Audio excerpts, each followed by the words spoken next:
السلام علیکم ورحمۃ اللہ وبرکاتہ۔ الحمد للہ وحدہ والصلاة والسلام علی من لا نبی بعدہ وبعد۔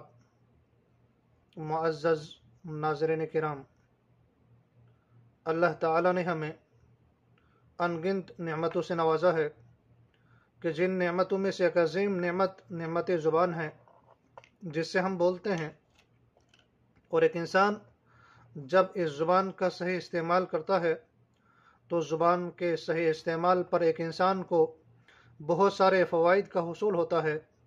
احادیث کی روشنی میں آج ہم مختصراً 2 یا 3 فائدے جاننے کی کوشش کریں گے۔ پہلا فائدہ، زبان کا صحیح استعمال ایک انسان کے لیے، ایک مسلمان کے لیے باعث نجات ہے۔ حدیث کے راوی عبداللہ بن عمر رضی اللہ عنہ ہے۔ وہ کہتے ہیں کہ رسول اللہ صلی اللہ علیہ وسلم نے فرمایا، من صمت نجا، جو شخص خاموش رہا وہ نجات پایا۔ سنن ترمذی حدیث نمبر 2501، مسند احمد حدیث نمبر 6481۔ دوسرا فائدہ، زبان کا صحیح استعمال کرنے والا افضل ترین مسلمان ہے۔ حدیث کے راوی عبداللہ بن عمر بن العاص رضی اللہ عنہ ہے۔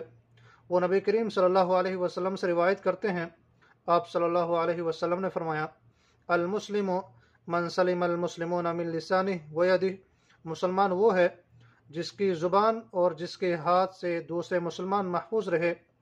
صحیح بخاری حدیث نمبر 10۔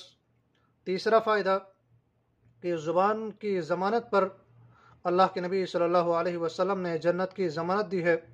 حدیث کے راوی سہل بن سعد رضی اللہ عنہ ہے۔